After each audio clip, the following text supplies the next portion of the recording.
Samajwadi party के बाद अयोध्या की मिल्कीपुर विधानसभा सीट पर बीजेपी ने अपने पत्ते खोल दिए हैं और प्रत्याशियों का ऐलान कर दिया है। समाजवादी पार्टी के अजीत प्रसाद के सामने बीजेपी की नाक का सवाल बनी इस सीट पर अब मैदान में बीजेपी की ओर से चंद्रभान पासवान। दोनों दलों के प्रत्याशी सामने आने के बाद ये लड़ाई अब दिलचस्प हो गई है, क्योंकि समाजवादी पार्टी अब तक जिस दलित वोट के सहारे इस पर कब्जा करती आ रही थी, बीजेपी ने भी अब वही चाल चल दी।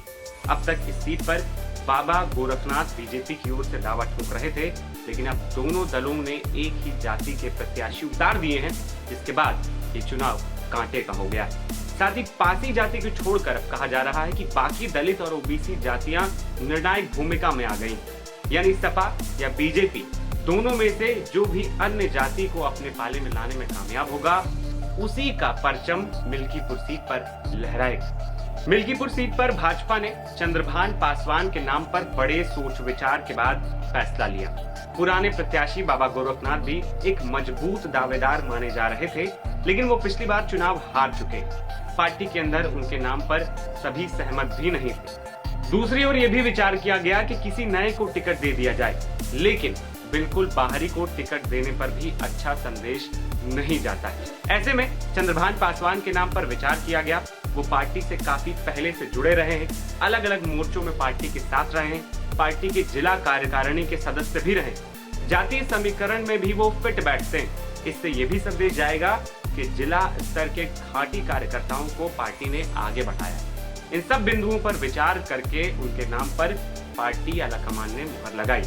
मिल्कीपुर से टिकट के लिए चंद्रभान पासवान के अलावा और कई उम्मीदवार थे, जिसमें बाबा गोरखनाथ, रामू प्रियदर्शी, काशीराम रावत, चंद्रकेश रावत और राधे श्याम त्यागी का नाम जिले से भेजा गया था, जिसके बाद प्रदेश कार्यकारिणी ने चंद्रभान पासवान के नाम पर मुहर लगाई। बीजेपी की इस दांव से समाजवादी पार्टी के टेंशन जरूर बढ़ी होगी, लेकिन बेटे को जिताने में जुटे सांसद अवधेश प्रसाद ने चंद्रभान पासवान को पहले ही बाहरी कह दिया है और फुल कॉन्फिडेंस में वो नजर आ रहे हैं।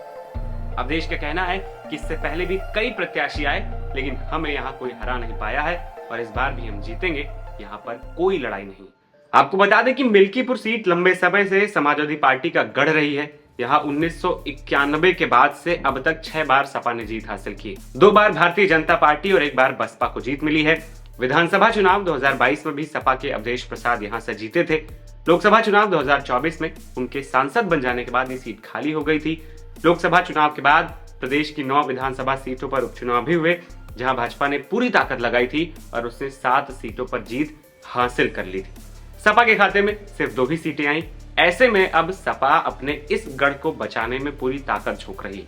वहीं भाजपा विधानसभा चुनाव 2022 और लोकसभा चुनाव 2024 में अपनी हार का हिसाब बराबर करने के लिए एड़ी चोटी का जोर लगा रही। खुद मुख्यमंत्री योगी आदित्यनाथ और 6 मंत्रियों ने यहाँ डेरा जमा लिया है। मिल्कीपुर की जातीय गणित की बात की जाए तो यहाँ पर 3.60 लाख मतदाता हैं। एक अनुमान के मुताबिक करीब 1.25 लाख दलित वोटर हैं। दलितों में भी 55,000 पासी जाति से आते हैं। यही वजह है कि दोनों पार्टियों ने पासी प्रत्याशियों पर दांव लगाया। इस तरह बचे हुए 70,000 दलित वोटर अहम भूमिका निभाएंगे। अन्य जातियों की बात की जाए तो करीब 60,000 ब्राह्मण और 25,000 ठाकुर वोटर है। ये श्रवण वोटर भाजपा का मजबूत पक्ष है।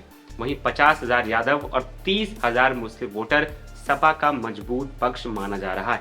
अब बचे हुए अन्य ओबीसी में कौन कितना सेंधमारी करेगा, इस पर सबकी निगाहें रहेंगी और जो पार्टी ज्यादा वोट अन्य जातियों के लिए जाएगी, वही मिल्कीपुर की महाभारत का विजेता घोषित होगा। मेरा नाम है आदर्श और आप देख रहे थे एनबीटी ऑनलाइन। नमस्कार।